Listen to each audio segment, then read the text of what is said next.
meet and still protecting the air quality at the same time. So I'm glad we could get together again today to do that. I'd like to give a thanks to the staff of the agency for all their hard work in putting this on. This is kind of beyond the normal day to day, and Betsy and Ashley in particular, and the rest of y'all have really helped out a lot. So thanks for that. And of course, a lot of food over there that, if you want to get up and go over and get a second helping, please do so. This is more of an informal part of the meeting, with retreat. So as we go through, we've got a PowerPoint presentation. We'll go through that here in a minute. Please stop us and ask questions. We want your input. So welcome. Next slide, James. Just 1 second. I got the wrong one up. Okay. Hey, Patty. There we go. Board retreat. Okay. All right. So we got a number of things to talk about. We got an hour. Our regular meeting is going to start at 4. Going to review our mission a little bit, just to state it again. Want to go through our revenue history and staffing. Got a budget update. Of course, we're getting ready to go into budget season, so we want to give you all a preview of that. Some forecasting beyond this coming year for revenue and expenses. Succession planning. Some of our staff is making waves like they're going to actually retire. So we want to know, we want to, that's not unexpected, and we want to just talk about it in terms of how that may affect some of the decision making. And then there's always the funding challenges that we face in coming years. So once we get through all of that, we'll have just a roundtable discussion about what the ramifications of that could be, and then finally adjourn. So next slide. So this is our mission that we put together a number of years ago.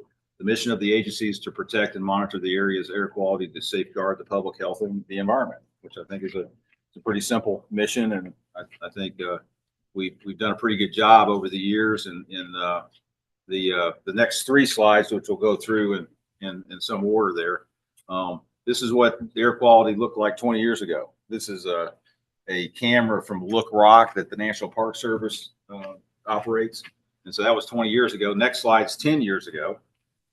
Same photo. You can see it's a little clearer. And then finally today, look how clear it is. I mean, it's of course not today because of the fires and everything else, but we've made a lot of progress, don't you think? So anyway, I thought that's helpful to kind of see what sort of progress we have made. Next slide. So this is where I turn it over to Ashley, because she knows so much more about some of this stuff than I do. But we'll probably try to tag team this. But we want to go through a little bit of revenue history, how we're funded, what's changed over the last few years before we get into the specific budgeting. So I'm going to let Ashley jump through that pretty quick. Okay, thanks, Joel. So as you know, we are 100% self-funded. We have 3 main sources of revenue. It's just a review and then a little bit of an update for everybody. We have our US EPA grants under Section 105 of the Clean Air Act and Section 103. We have our industrial and commercial permit fees, and then we do get a small portion of the North Carolina gas tax. So just wanted to note here that our fees have been pretty much flat or decreasing over time. We did get a modest increase in 2021 when we last raised our fees. We also have grant funding with EPA that's been level from 2004 to 2023, which equates to about a 20% decrease with inflation factored in. Finally, we did get a bit of an increase for fiscal year 2024. And that was about $84,000. That was about 60,000 plus, and I think that's actually 89,000, right? Sorry, looking at Betsy and James, because they corrected this on a subsequent slide, but it's really more like $89,000 additional funding for 105 and 103,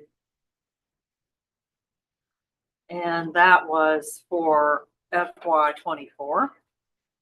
So we're hoping that continues. Normally, when we get an increase from EPA after several years without an increase, we typically go along at that level for the next several years. And that is what we are hoping.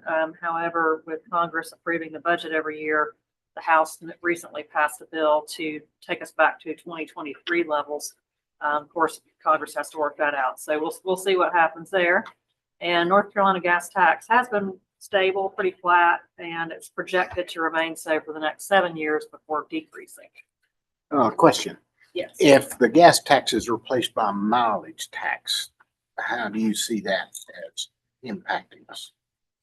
I You think they will distribute funds based upon mileage then as opposed to the actual gas tax revenue? I think so. I know that the NCDOT has a study group that's working on that, and we all know that we're going to have to come up with a different funding model. We're going to more efficient vehicles and electric vehicles that are still causing wear and tear on the roads. So the answer is I don't know, but that's what I expect is they're looking at things like mileage taxes and other options to make up for the lost revenue that we're expecting to occur over time. So I'm hopeful that what we will end up getting is similar to, what we've been getting, but I really don't have any updated Crystal information ball. at this time. But I think that's the plan. That the amount that air quality and water quality get is just a very, very small amount compared to what DOT is getting. And so they're busy working on that. And try to get an update from the North Carolina Division of Air Quality when we see them later this month. Any other questions? So you see the summary at the top. We're funded from 3 sources primarily: the EPA grants, the permit fees, and the gas tax. And of course, the middle one, the permit fees. When we had a retreat, a couple years ago, we decided that one of the ways to increase the revenue to make ends meet would be to adjust the permits. And we've got those in line now. I think they're fair. Probably not much more wiggle room on those. So, but we will continue to look at those, as the years go on, and we will need to keep increasing those over time. We've got some that are built in a CPI index increase for the Title V, the larger sources. So those are going up over time, and that does help. And by the way, these slides are on the board SharePoint site. We did not upload them until later today, but if you wanted to follow along, they are on the site now. okay. So this is a graph you've probably seen before. It's permitted sources and agency staffing. So here we were just trying to make the point that over these years, since we've had such flat revenues, we do have the same amount of permitted facilities. We've just been losing employees. And that's really just because of the flat revenues while increases in spending continue. Salaries and benefits, there's typically a CPI every year with the county. It's been over 10 years since that was in the personnel policy. So it's great that we don't have a lot of turnover and that we're paying people reasonable wages and all, but at the same time, with indirect costs, salary and benefits going up, the only thing that we've really been able to do over time with the flat revenues is not be able to replace positions. And so we have been frozen at 6 positions now since 2014. And, the biggest concern is that as we are expecting revenues to remain flat with modest increases as time goes on and expenses to continue to increase, we just really cannot do the work with any less staff people. In fact, you really need a 7th one. Truth be known. Yeah. Right. I think it would really be helpful if we could get back to 8. We did a lot better when we had 8 folks. We didn't have permit backlogs and, things just ran a lot more smoothly. We were able to do more things. We do have a vacant position now, 7th position. So that's one that we would really like to fill. On that slide that you just had up there, the table, what's the jump in operating expenditures from 2022 to 2023? So part of that is we had some one-time funds from EPA for under which grant was that? The ARPA funds? Yeah, we did about $75,000 worth of equipment. Oh, sorry. So that really bumped that up. And we started traveling just a little bit more than we had 2022 was still kind of post-COVID, kind of Mhm. less travel, but mainly it was the $75,000 worth of equipment. Right, and we had more funds in 2024, same thing. We, Okay. So normally our discretionary funds would be closer to 20,000-ish, 20 to, 20 to 40 tops, probably. And if you also look at the salaries and benefits, you can see there's a pretty substantial increase from 2022 to 2023. And I think that was when the county implemented the raises for the salary study. About 50% of the county employees got raises after doing a detailed analysis and looking at comparable pay in other areas. Is that correct, Betsy? That was the year that the salary increases, in addition to the cost of living salary increases, all happened. And I think that was FY23. I think it happened at the end of fiscal year 22.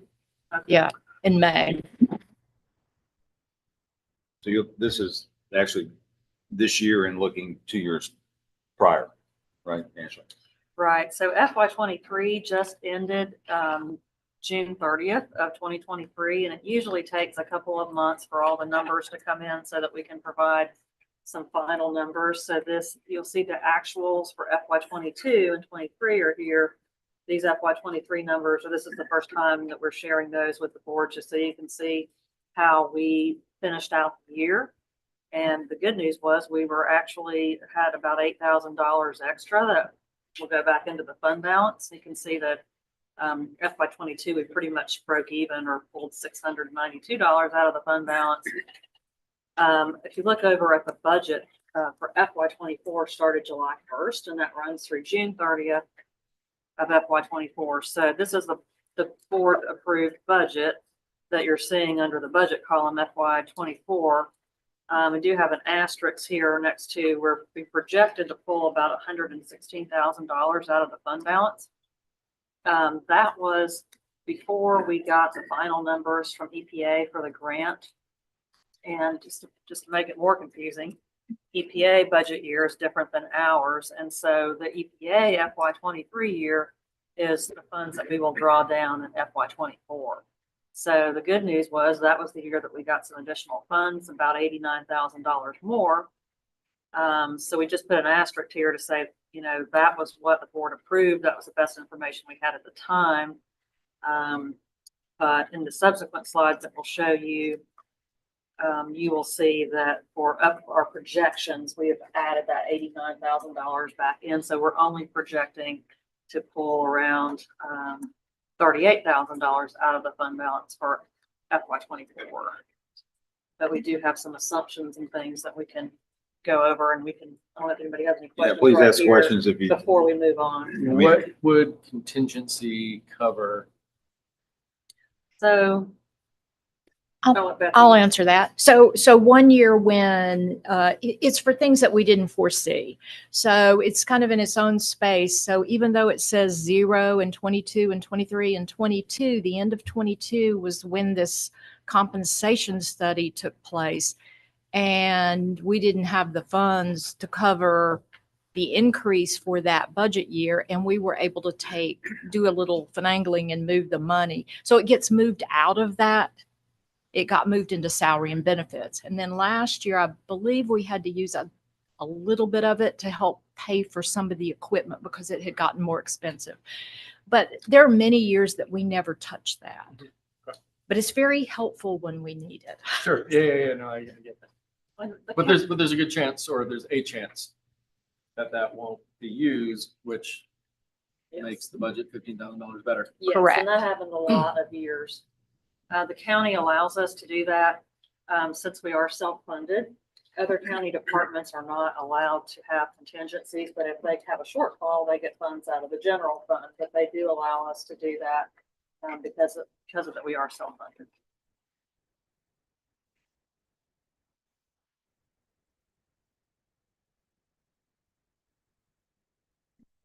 Okay, next slide, financial forecasting notes. So next we wanted to show you some projections. We've been doing these 5-year projections and updating them every year. In previous board retreats, you might remember we had a lot of uncertainties. We didn't know exactly what Duke Energy's annual permit fee would be when they went from coal to gas. We had some estimates. And also just differences with changing, with the permit, fees that we implemented, not knowing exactly how much those were going to come out to be. This, the last couple of years, things have really leveled off. Duke's bill has been pretty steady, every year, so we can predict it better, and we're fully staffed. So we have less uncertainty, and it's a little easier to project things, even though there are still some uncertainties. So basically, we did have a capital expense of $30,000 in FY24, which we already mentioned. We bought some extra equipment, or I'm sorry, we are planning to buy that in FY24. And so you'll see an increase there. Also, when we did these projections, we were assuming that expenses were increasing about 3% per year. Salaries were estimated at 4% in 24 and 3% 2 years thereafter. Could end up being higher. It just depends on the CPI. We're estimating indirect goes up 4% per year. These are estimates that budget has told us is reasonable. So that's why you'll see these big increases in expenses that we're projecting. And indirect, again, Ashley, is the benefits and the IT and all the support services that we get from the county. Right. It's Prorated amount based on our staffing. right. The county is our fiscal agent, so they charge us for budget, finance, legal, county manager's office, strategy and innovation, all the different services that we do receive. So that has been going up over the years, and also you will see this figure, this 89,000. I mentioned 84,000 in the previous slide, but it's actually 89,000 is the more accurate number, 483. So we've got a couple different scenarios. So the tables we're about to show you will show projecting out for 5 years with these increases. But we do have some other things that we really are planning to do that we're going to have to do that are not factored into these projections. So just wanted to let you know about that. We've got a modernization or digitization of the files. We're estimating that at about 60,000.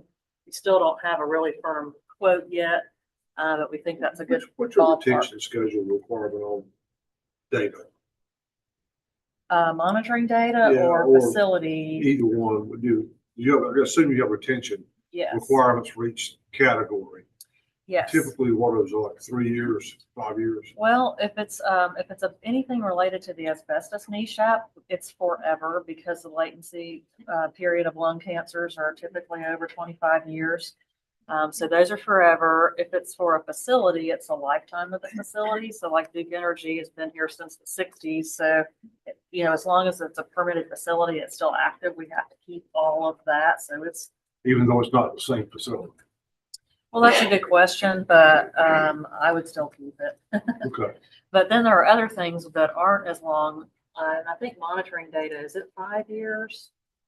Kevin would know. Kevin's on vacation today, but I think monitoring equipment is around 3 to 5 Okay. years.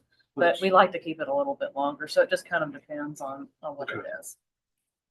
Yeah, I'd say like paper, I mean, everything's digital in regards to data, monitoring data anyway, that most paper copies of like stuff like, if a piece of equipment's been calibrated, you have to have a piece of paper proving that. It's just not, that doesn't take up a lot of space. So. Digitizing inspection records from 1972. Well, right. So right now we have 20 file cabinets in the room behind us over here. And we've got another 20 file cabinets or so upstairs. So we've got about 40 file cabinets of material. And we did not, when the county modernized all of their files 10 years plus ago, we were not included. We were concerned about the amount of money it was going to cost. And so we never digitized our file. So now we put it off and now it's coming back and we're going to have to do it because the state is implementing, we're trying to get electronic permitting for facilities. And so we have to modernize now. It kind of, I think particularly with the Duke data, you probably got a lot of data, but the facility's not even there anymore. So right. I'd hate to see you digitizing something from 1972 for something that's a field. Right. And I think that's a good point because part of this digitization process is we have to come up with a plan that the state archives office approves. we're not allowed to get rid of any of those paper copies until we have an approved plan from the state, and they will eventually give us permission. So like Mecklenburg County Air Quality, they've been allowed to destroy all their paper files, but we haven't gotten through the process yet, so we're still required to keep them.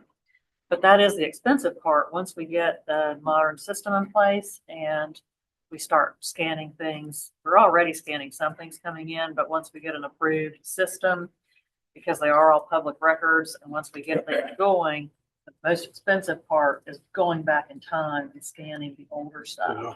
And so I know that the State Division of Air Quality is spreading theirs out over time, and that's what we plan to do. Maybe the first year we do the first, 2023 through 2020, and then we do, 3 years back. We just gradually over time. So I'm guessing that, as far as the 1970s, there's a lot of stuff like you're talking about, especially since the Duke plant has changed over with new equipment. Maybe we won't have to scan Yeah, I that was gonna stuff. say that'd be a big expense just for that facility, as long as it's been there. Yes, but if we don't scan it, then we'll probably have to keep the paper files, which is doable. We have archive, we have places, the county has places where they store files. So if we have to, we can keep them somewhere. Now, you plan to contract out the digitizing process? I don't know yet, but probably. So that's I gonna was gonna factor say, into you the don't have the cost. staff to do We it. don't, we really don't. So that's why that big number, that 60,000, that's assuming we pay somebody to scan the stuff. That's cheap. And I might be wrong, it cost Mecklenburg County about $100,000, but they're a lot bigger than us, so that's why we're thinking 60,000. But we're not sure yet, so we'll talk about that a little bit more when we get to the actual ITGC request. It's something that we put on the board agenda for the next meeting. But so basically right now we're in phase A, where we write up the plan and submit it to the state. Once we get it approved, then we'll get quotes from vendors and we'll get more information about cost. Now, is it state in Raleigh or your local archives office? It's the state in Raleigh. Since these are state air pollution requirements, we also have to get permission from EPA, but it's not quite as involved. We just have to submit to them what we're doing. But it's the state archives office in Raleigh that we have to get permission from. It's very surprising that it's so expensive. And I'm a naive academic. I don't know how much things cost in the real world, but NCEI hires UNCA students to do to go through some of their archives, and I think they digitize some of the data sets. So for non-sensitive files, getting a student to do it would be a lot cheaper than paying a contractor. We were definitely interested in that. Are you offering your students, Evan? I know students would be more than happy to get paid something. So is it IT students or? It could be, anybody who wants the job, and then you can decide if they make the cut or not. Yeah, the problem with that is a quality issue. And if you contract it out, you can dictate the quality assurance measures that you're willing to accept and that the state may require. Yeah, that's a good point. We would have to see if the state would have any issues with that. Been there, done that about 20 years ago. Okay. With some of the NCEI records. And they were talking millions and millions of dollars 25 years ago to digitize paper copies. Yeah, I know our company went through that, couple different phases of it. And when we first started, we were doing it with just employees and everything. And the quality control was not great. And so even now, when we go back to try to find an old project, sometimes we're successful in finding what we're looking for, and other times not, and I think to Ned's point, the quality control part of it, that It's assurance, sticky. it can be Yeah. tough. And that's why I was asking about retention times and what you have to, because the less you have to do, the less it's going to cost. Yeah, because if these are public records, you have to maintain, Correct. one for one, what you see in the computer is what's on the paper. Right. And that's part of this phase A is while we do have retention schedules, like I was explaining, we have to get them all on paper, and that's part of the plan that the state will have to approve. It will include a detailed retention schedule like you talked about. We'll have to have IT help us fill it out because they're going to want to know where exactly we're storing the file. So if it's in the cloud and some Buncombe County IT software, they're going to have to help us with that aspect of it. And then we have to, basically we have a file system electronically and we have one on paper. The way we file things, permits, permit reviews, inspection reports, correspondence, those things have to match up. And right now they don't match up 100%. They're pretty close. So it's just a whole lot of details to get all that on paper and to get them to approve it. Yeah. I mean, it just, the skills involved don't seem all that complex. It's using a camera or a scanner. I think the reason you would hire a consultant is you have someone to blame when something goes wrong. Not that they would do a better job. So if this is about, potentially clawing back money because someone screwed up, then going through paying some consulting, whatever, to do it makes sense. But it doesn't strike me as a very complicated affair. No, it's not a hard job. It's a detail-oriented job, and it requires equipment that works well. And because it's very easy to copy something. Yeah. But if you can't read it, it doesn't do you any good. If you go to Ancestry, there's a lot of stuff that's essentially useless. So the takeaway here is there could be, the reduction in that $60,000. And that's why, I think we do need to explore that. I think And we're especially if open you to could use open call. UNCA equipment. Yeah, we're definitely open to options like that. So we can find out if that's a possibility. Also, let's see. So other costs not included in the projections that we're showing you do not include replacing the agency vehicle. We've got 2 vehicles that are going to need to be replaced soon. One this next year in FY25. So we're looking at somewhere in the neighborhood of $60,000 to replace this vehicle that we're planning to put that in the budget for FY25 that we have to turn our draft into the county in January.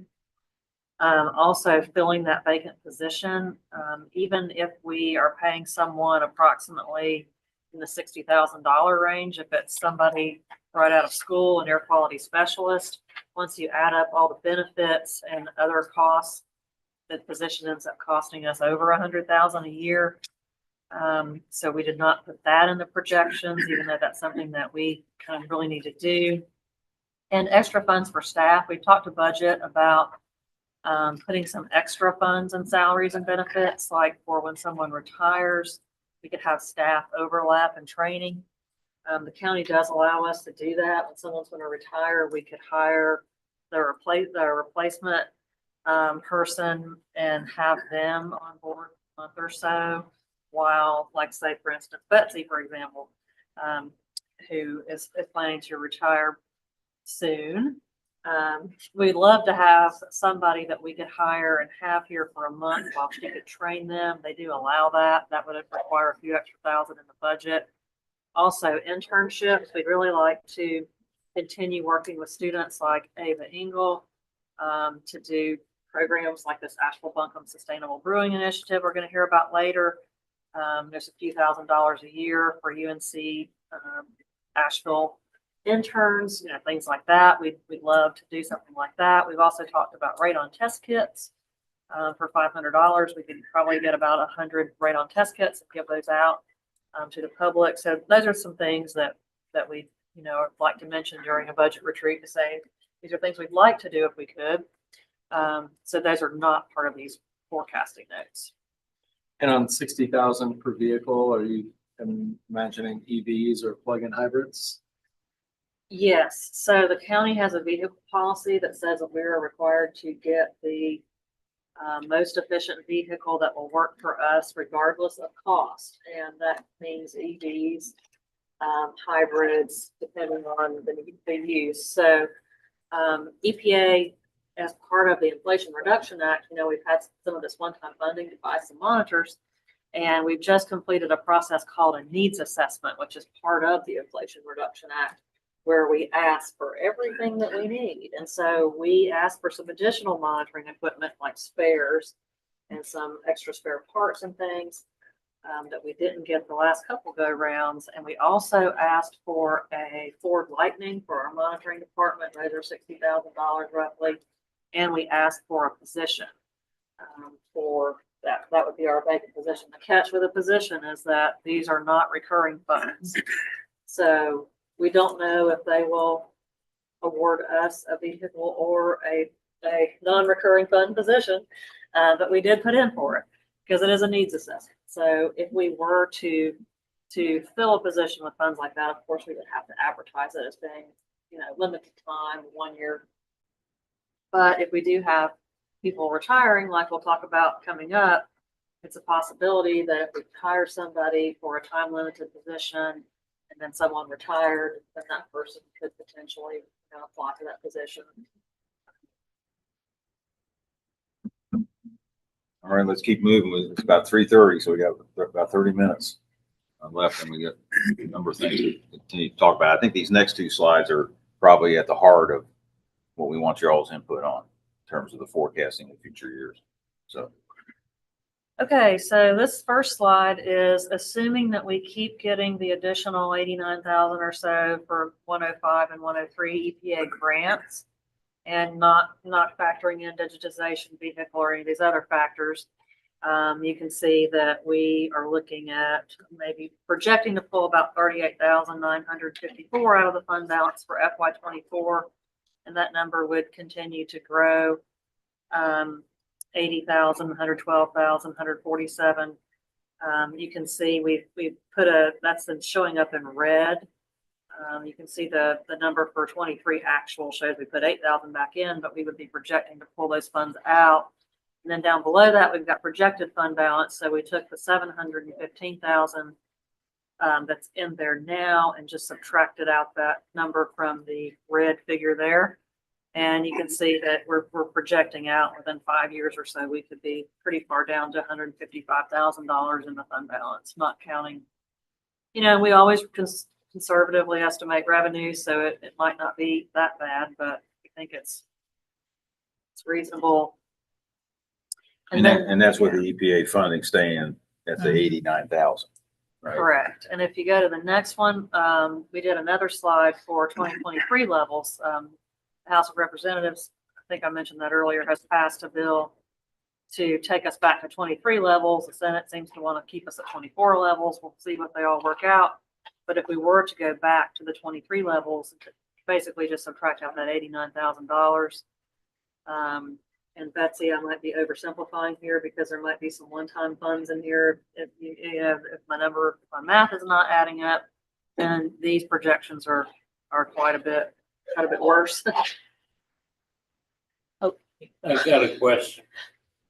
It's obvious that we don't have enough money. What funding sources are there other than EPA and permit fees? Is there anything else that can be tapped? Our partners, city and the county. Well, and that gets back to not being an independent in the sense of self-supporting.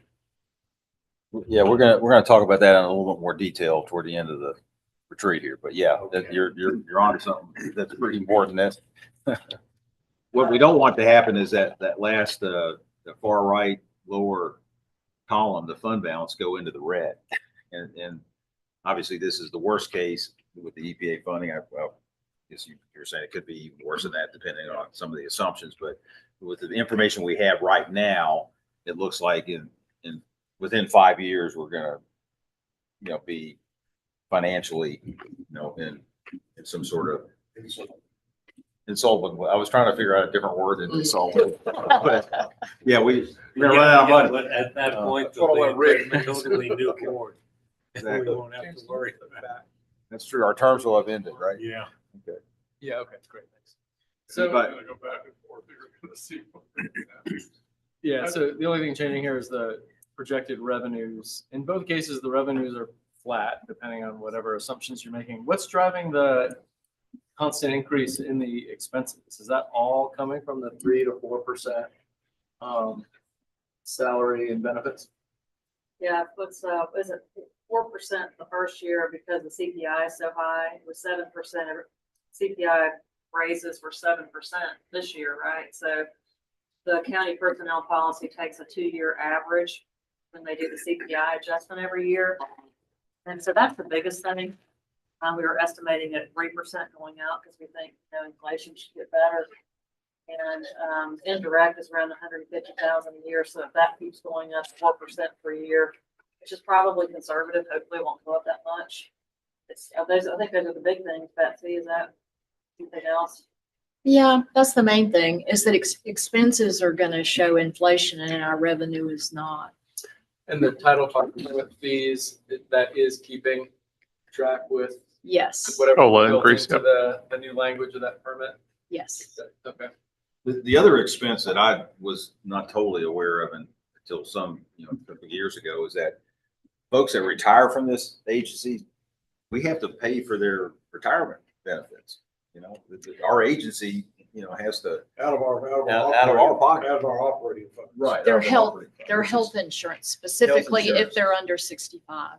Right. Until they get to 65, we still have to pay. Like David Brickman, he's on the health insurance, and we're paying the premiums for that. And that's for employees that have over 20, is it over 20 or over 25 years of service that retire from the county?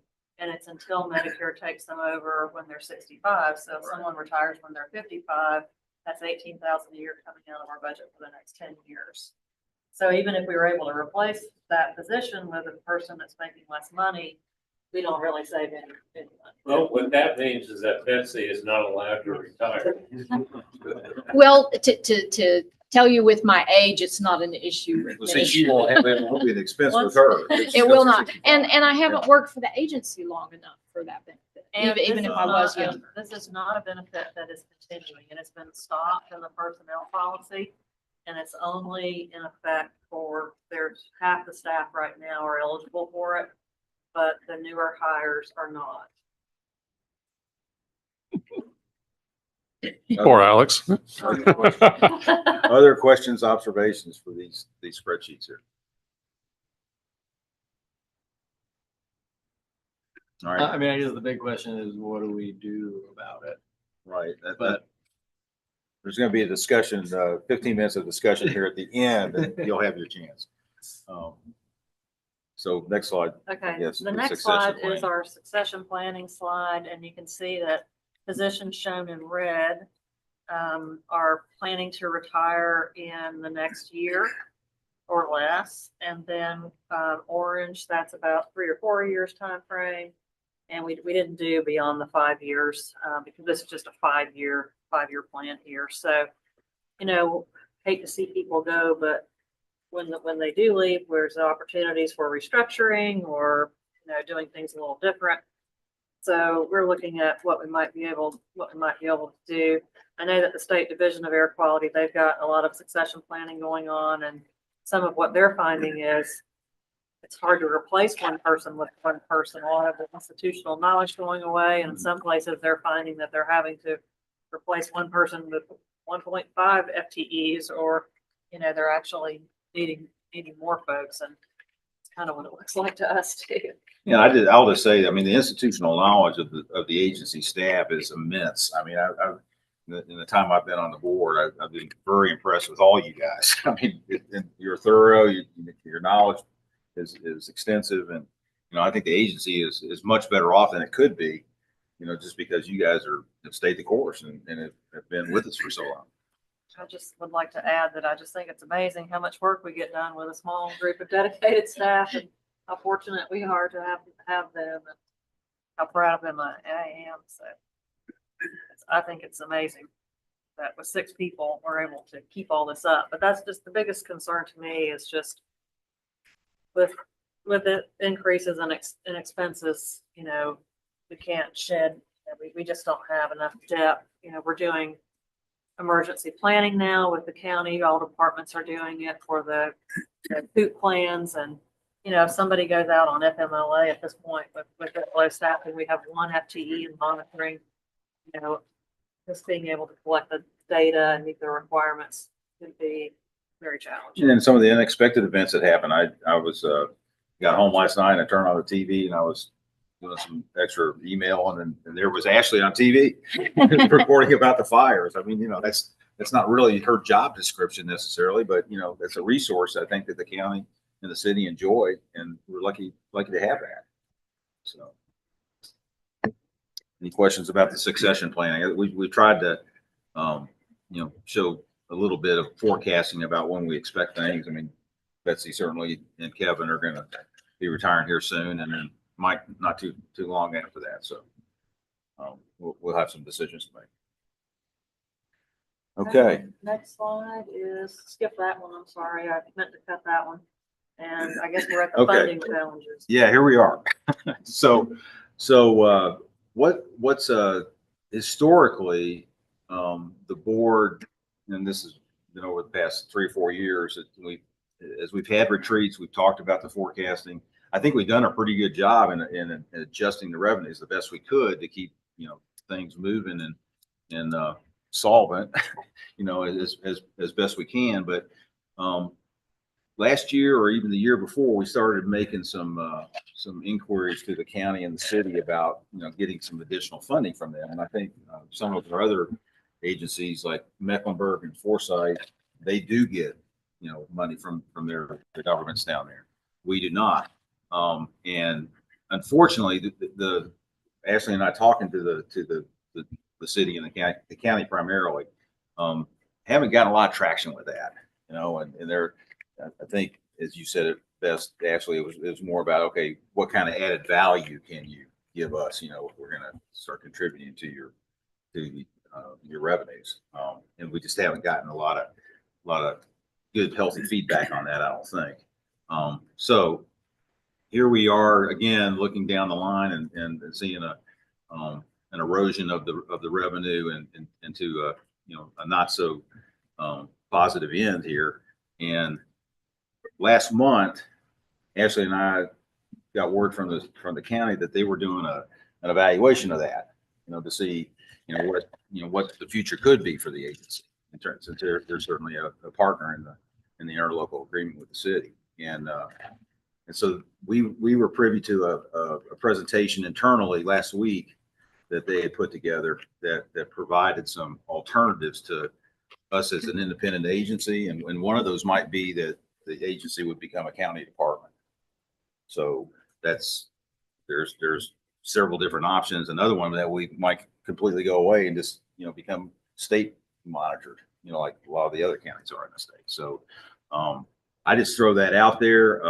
I went ahead and once I heard about that, I set up a meeting with Mayor Manheimer to talk to her about that, to see, because the city's a partner too. And she was, unaware that was happening, but she was, her opinions was, if that happens, that, the city would probably go along with that. The city has a lot of boards and commissions now, and maybe they're too commission heavy as it is. So I think, it won't be really up to us necessarily, but I wanted to bring it up to y'all to get your feedback on what you all think as a board, and what we think. Okay. So I'll open it up. One thought with that. If you start with the approach that we have no funding and the agency goes away simply because we can't afford to exist, what is the impact of that on the city and county? Without worrying about whether or not they'll come in and save us, but what will that impact be in terms of air quality monitoring, whatever? If you can present a strong enough case that the impact is severe, then I think you stand a better chance of getting cooperation rather than just going in and saying, we need help. Right.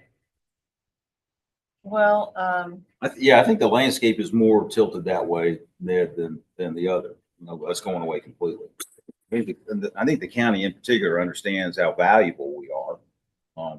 Look at those slides we just saw at the first of the retreat here. Yeah, but Now, it's air quality going has improved. to take more than those 3 slides to convince all the county commissioners and city council and city manager and county manager and everybody else who actually control things. Good. Right. So, That the agency is important. And if you can't convince them, then maybe the agency is not that important. right. And, we're looking at that, the different implications. There are certain financial implications like the county for the government, for the retirement benefits. If these employees, if we're not here as an agency, bringing $1 million of revenue into the county that would otherwise be going to the state and paying our salaries, if we were to not be here, and the county would still have to pay the retirement benefits for the county employees that were agency employees. So it's better to have that revenue continue to come in. Well, I would look at it not from a financial aspect, but Right. from quality of life, health. Yeah, definitely. The adverse effects of air pollution. What Yes. will happen when people start burning? And, from that aspect, and ignore the financial at this point. I mean, we know what that is, Right, that in but that addition, doesn't convince anybody.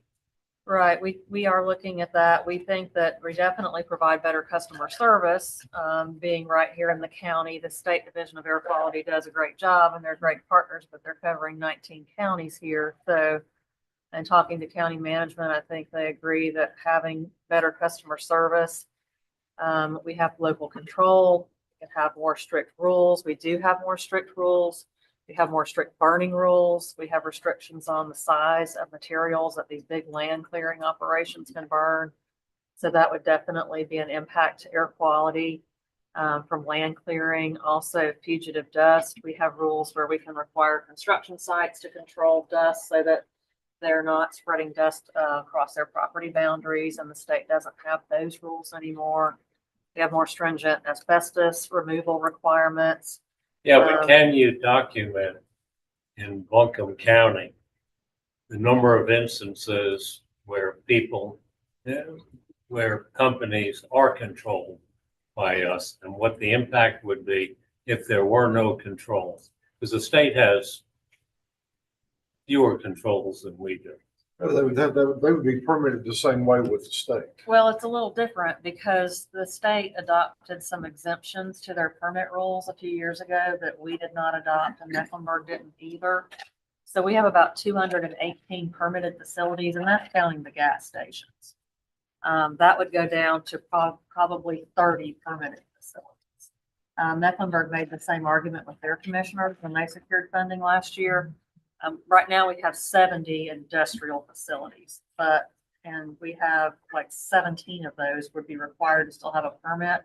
But of our 50 or so small sources, only 5 would still be required to have permits. So all these crematories, concrete batch plants, sources like that that do have visible emissions that we get a lot of complaints about, if they're not permitted, can't require them to maintain their equipment and operate to minimize emissions because that's in a permit, not a rule. Okay, but, So but if we were to go away, I can't give you an exact number about a change in the yeah, but concentration of air if we pollution. were to go away, who would monitor the crematorium? Well, if people call the 911 number for the county and say, I have a complaint, this facility is polluting the air or burning or whatever, who would respond to that if we're not here? Well, it depends. If it's open burning, I think the county would have to hire somebody because our residents are used to some of those complaints being Okay, responded to. that's an impact. Yeah. Direct That's a impact. justification. Yeah. Justification. For help. What would happen if we're not here in terms of all the complaints, permitting, whole bit? Right, and when it comes to facilities like the crematoriums that we do get complaints about, there are still rules that apply to them, air pollution rules, even though they're not required to have a permit. So the State Division of Air Quality would respond to those complaints. And the thing about it is, and we'll talk about this coming up at the meeting, when we have a facility permit before you, but we have issued some violations when it appears that the facility is not maintaining and operating the Yeah. equipment correctly. The state can't do that if they don't have a permit. So we've been able to, you get better results by permitting them as a good compliance. But that's the sort of thing that you need to bring up Yes. with city council. And part of that's already been evaluated. I mean, I think this has been a more of a thorough analysis than I thought when I first heard about it and it was presented last week. But you know, it's not a done deal by any stretch. I mean, this will have to be something that, you know, goes before the commissioners at the Right. you know, at the proper time. Yeah, but it's also the type of thing, we know we're gonna be in the red sooner or later, probably sooner. Right. So if we want to survive, we need to start doing something now. Right, and it's not perfect, you know, there will be drawbacks if we were to go that route. But I think it would be good to keep the agency going, and, you know, right now, we really can't ask for funds. What we talked about at the retreat last year was that we decided to submit, it's called an ITGC request to the county. We haven't officially asked them for any funding. We talked about the state was asking the General Assembly for funding for the first time. Mecklenburg was asking for funding from their county. Forsyth has already had funding. And we talked about, let's ask for a project instead of asking for general operating funds like for salaries. Let's ask for this file digitization. Why can't you ask for funds? Well, because we did ask and we were told no, that since we're not a county department and we're an independent agency, they would not get funds. So, I mean, Ned's right on asking, making the value added argument. What do we do that NCDAQ wouldn't? But if we're an independent, I mean, it seems like we're an independent agency when it's convenient for the county. The county has dictated these salary increases, which are driving the increase, which are driving us into the red. And I think that's great. Public sector employees should be paid more than they're getting paid now. But on the one hand, they're telling you what you have to spend without providing any cushion for those funds that you have to spend. Correct, and that's one of the points. That just doesn't feel that to independent. make to them is, hey, this is why we're in the situation. So we're not asking for them to completely fund our agency. We're just asking, or we would be asking theoretically, to cover a funding gap. And I think that the services they get for this amount of funding that we would need would be reasonable. And also, we do have a fund balance, so it could be a bit of a negotiation. They might want us to, you know, if they were amenable to making us a department and Go back to officially how did we funding get us. here? We got here because air quality is better, because emissions are down, and that's where your basis of your funding was from. It's from SO2, NOx, tons emissions, all that went down precipitously. So when that went down, then your funding went down. Exactly. Yeah, exactly. Yeah. So That's a very good point. That we. And the converse of that is if we don't exist, maybe those levels will go back up again Possible. because people have no controls. Carl, you're the graybeard on the board. What do you think? I'm not in favor of the county taking over the agency. I would go for dissolving it before I'd have the county, I think, take over. I think it becomes a little bit of a political football when that happens.